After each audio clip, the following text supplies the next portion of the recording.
जय हिंद साथियों। आइए इस क्लास में चर्चा करते हैं भारत की विदेश नीति पर।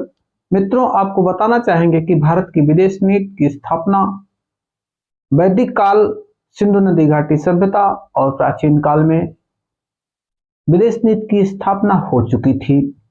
साथियों, भारत का जो अन्य देशों के साथ की जो एक नीतिपूर्ण एक भारत का एक यूं कह लीजिए भारत की एक सोच अदर मित्र राष्ट्रों के साथ, अदर दुश्मनों के साथ, या यूं कह लीजिए कि विश्व के साथ जो भारत की नीति होती है उसी को भारत की विदेश नीति कहा जाता है। और ये संबंध मित्रों मैत्रीपूर्ण था। कभी भारत वसुधैव कुटुंबकम की नीति के अनुसार चला करता था। साथियों, आज भी भारत की विदेश नीति में ये बात को बखूबी ध्यान दिया जाता है। आइए हम थोड़ा सा भारत की विदेश नीति के कुछ बिंदुओं पर चर्चा करते हैं। मित्रों देखिए, भारत की विदेश नीति राष्ट्रीय हितों का पालन करना, और भारत जो है अपने राष्ट्रीय हितों का पालन करेगा, लेकिन ध्यान रखें सभी राष्ट्रों के साथ मैत्रीपूर्ण व्यवहार भी बनाए रखेगा। यानी अपने राष्ट्रीय हितों का पालन करते हुए किसी भी दूसरे देश के साथ दुश्मनी नहीं करेगा। यह भारत की विदेश नीति का आधार है। देखिए मित्रों, देश की भू राजनीतिक अनिवार्यता पड़ोसी देशों एवं अंतरराष्ट्रीय वातावरण विश्व शक्ति संतुलन की बात करता है। कौन? भारत की विदेश नीति। मित्रों, विश्व शक्ति संतुलन की बात करता है भारत की विदेश नीति। और दूसरे देशों के साथ आर्थिक संबंध, राजनीतिक संबंध, सैनिक संबंध और उसके बाद सामाजिक संबंध की भी बात करता है। कौन? भारत की विदेश नीति। मित्रों, भारत की विदेश नीति की जो वास्तविक स्थापना देखा जाए तो 1947 के बाद होती है। क्यों? क्योंकि उसके पहले भारत की विदेश नीति बहुत स्पष्ट नहीं थी। अंग्रेजों के शासनकाल में अंग्रेजों की विदेश नीति भारत की विदेश नीति हुआ करती थी। लेकिन उसी टाइम 1927 में कांग्रेस ने मद्रास अधिवेशन में विदेश मंत्रालय का गठन किया था, और पंडित नेहरू की अध्यक्षता में जो है भारत की विदेश नीति का कुछ सूत्रपात, कुछ मूल आधार, कुछ मूलभूत बातें उस समय रखी गई थी। और ये बातें 1964 तक अनुपालित होती रही, चली आती रही। मित्रों, 1930 में कांग्रेस ने नाजीवाद और फांसीवाद जैसी सोच का विरोध किया था। मित्रों, हम आपको बताना चाहेंगे कि प्रथम विश्व युद्ध और द्वितीय विश्व युद्ध में भारत यद्यपि अंग्रेजों के अधीन था, फिर भी भारत में एक बड़े दल के रूप में कांग्रेस थी, राष्ट्रीय आंदोलन का महत्वपूर्ण हिस्सा थी। इसलिए आए दिन इन मामलों की भर्त्सना कांग्रेस किया करती थी, और वही बाद में भारत की विदेश नीति का आधार बना। साथियों, आगे आपको इसी स्टेप में बताना चाहेंगे, क्योंकि भारत के पहले जो प्रधानमंत्री पंडित जवाहरलाल नेहरू एक इंटरनेशनल लेवल पर वैश्विक राजनेता के रूप में उभरे थे, और विश्व के तात्कालिक नेताओं में उनकी गणना हुआ करती थी।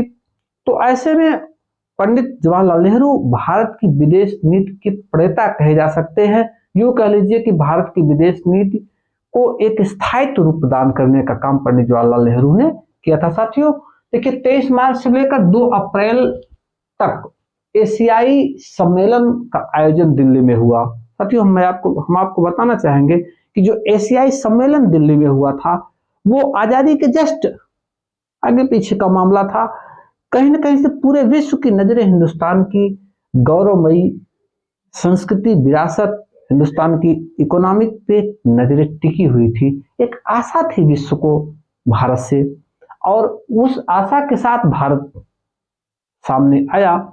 तो 25 से अधिक देशों ने एशियाई सम्मेलन में भाग लिया। 23 मार्च से 2 अप्रैल के बीच में जो सम्मेलन नई दिल्ली में हुआ था, यहीं से भारतीय विदेश नीति का सूत्रपात समझा जाता है, माना जाता है। मित्रों, आगे जो है इसी कड़ी में आजादी के बाद एक अगला जो है वांगडुंग सम्मेलन हुआ। इंडोनेशिया के एक शहर में वांगडुंग में सम्मेलन हुआ। यह सम्मेलन कब हुआ मित्रों? 1955 में हुआ। 18 अप्रैल से 24 अप्रैल के बीच में यहीं से भारत की विदेश नीति की एक स्थायित्व आधारशिला पंडित जवाहरलाल नेहरू ने रखा था। ये वांगडुंग सम्मेलन मित्रों 29 अफ्रीकी व एशियाई देशों ने इस सम्मेलन में भाग लिया था। कहीं न कहीं से एशियाई और अफ्रीकी देश थे, इसलिए ऐसा समझिए कि ये विकासशील देशों का संगठन था और ये कहीं न कहीं से पश्चिमी देशों से या विकसित राष्ट्रों से परेशान भी थे। क्यों? क्योंकि विश्व युद्ध में विकासशील देशों ने भाग नहीं लिया था मित्रों, विश्व युद्धों में विकसित देशों ने भाग लिया था और नुकसान विकासशील देशों का हुआ था। इस बात पर चिंता प्रकट की गई थी वांगडुंग सम्मेलन में। इसका आयोजन बर्मा, इस वांगडुंग सम्मेलन का जो आयोजन हुआ था ये किसने किसने किया था? बर्मा ने किया था, इंडोनेशिया ने किया था, श्रीलंका, भारत और पाकिस्तान। इन राष्ट्रों 5 देशों ने मिलकर, बर्मा, इंडोनेशिया, श्रीलंका, भारत, पाकिस्तान ने मिलकर वांगडुंग सम्मेलन किया था मित्रों। वांगडुंग सम्मेलन में ही पंडित नेहरू ने गुट निरपेक्षता के नैतिक सूत्र की व्याख्या की थी। साथियों, हम आपको बताना चाहेंगे कि भारत की विदेश नीति में अस्पष्टता यही से नजर आने लगी थी और इसी के बाद पंचशील का सिद्धांत दिया गया। देखिए हुआ क्या, भारत चीन के मध्य विवाद को लेकर एक मामला तिब्बत से बना। भारत और चीन के मध्य जो विवाद हुआ करता था वो कहीं न कहीं इसके बीच में तिब्बत मुख्य जिम्मेदार था। तो उसी को लेकर भारत की विदेश नीति का आधार बनाया गया। कब? एक पंचशील सिद्धांत दिया गया 29 अप्रैल 1954 को और इसे शांतिपूर्ण सह अस्तित्व का सिद्धांत भी कहा गया। यह भारत की विदेश नीति का आधार स्तंभ माना जाता है मित्रों। क्यों? क्योंकि इससे भारत और चीन के मध्य एक संधि भी हुई थी। भारत की नजरें विश्व के अन्य देशों के साथ लगी हुई थी, गड़ी हुई थी। हम आपको इस पंचशील सिद्धांत के बारे में थोड़ा सा चर्चा करते हैं। इस पंचशील सिद्धांत में पहला, एक दूसरे की प्रादेशिक अखंडता व प्रभुसत्ता के लिए पारस्परिक सम्मान करना। मित्रों, भारत ने इस बात को स्पष्ट कर दिया कि वह एक दूसरे यानी भारत और अन्य देशों के साथ, अन्य देशों, एक दूसरे देश, भारत व अन्य देशों के साथ प्रादेशिक अखंडता यानी उस देश की जो प्रादेशिक अखंडता है उसका सम्मान करेंगे, उसकी प्रभुसत्ता का भी सम्मान करेंगे और इसके बाद इनके 2 से अधिक देशों के साथ पारस्परिक संबंध बनाने का प्रयास करेंगे। साथियों, पारस्परिक संबंध। और अगला जो दूसरा पंचशील का जो दूसरा नियम था वो था कि पारस्परिक अनाक्रमण का आश्वासन, यानी भारत कभी भी किसी भी दूसरे देश के ऊपर पहले आक्रमण नहीं करेगा। अनाक्रमण की नीति का अनुसरण किया गया। भारत कभी भी किसी दूसरे देश के ऊपर आक्रमण नहीं करेगा। हाँ, यदि भारत के ऊपर कोई देश आक्रमण करता है तो भारत उसका जवाब बखूबी देना जानता है और उस समय समर्थ भी भारत में थी। देखिए मित्रों, अगला तीसरा, एक दूसरे के आंतरिक मामलों में हस्तक्षेप न करना। देखिए साथियों, सही बात तो यह है कि किसी भी दूसरे देश में क्या चल रहा है इससे भारत को कोई मतलब नहीं है। भारत में क्या चल रहा है किसी विदेशी शक्ति से इसका कोई मतलब नहीं है। क्यों? क्योंकि भारत पूर्ण रूप से प्रभुत्व संपन्न राष्ट्र अपने आप को घोषित कर चुका था। उसने कहा हमारे आंतरिक मामलों में कोई हस्तक्षेप नहीं। ये कहीं ना कहीं से कश्मीर को लेकर ये बात वहां पे कही गई थी कि हम, कश्मीर भारत का अंग है और भारत के आंतरिक मामलों में कोई भी हस्तक्षेप नहीं करेगा। ये दबी कुचली जुबान से कश्मीर की बात इसमें कही गई थी। तीसरे में कि हाँ, एक दूसरे देश के आंतरिक मामलों में हस्तक्षेप न किया जाए तो बेहतर होगा। उसके बाद समानता और परस्पर लाभ। देखिए, ये चौथा स्टेप जो था ये कि एक दूसरे को समान समझा जाएगा और पारस्परिक लाभ भी किया जाएगा, अपना विकास किया जाएगा।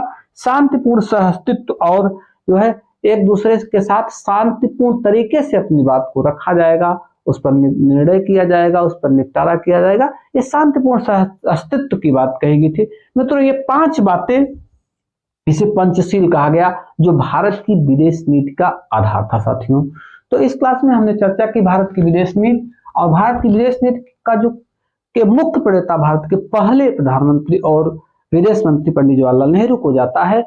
एक इंटरनेशनल लेवल के एक ऐसे नेता थे जिन्होंने भारत का स्थान जो है विश्व में एक स्थान लाके खड़ा किया था। जय हिंद साथियों।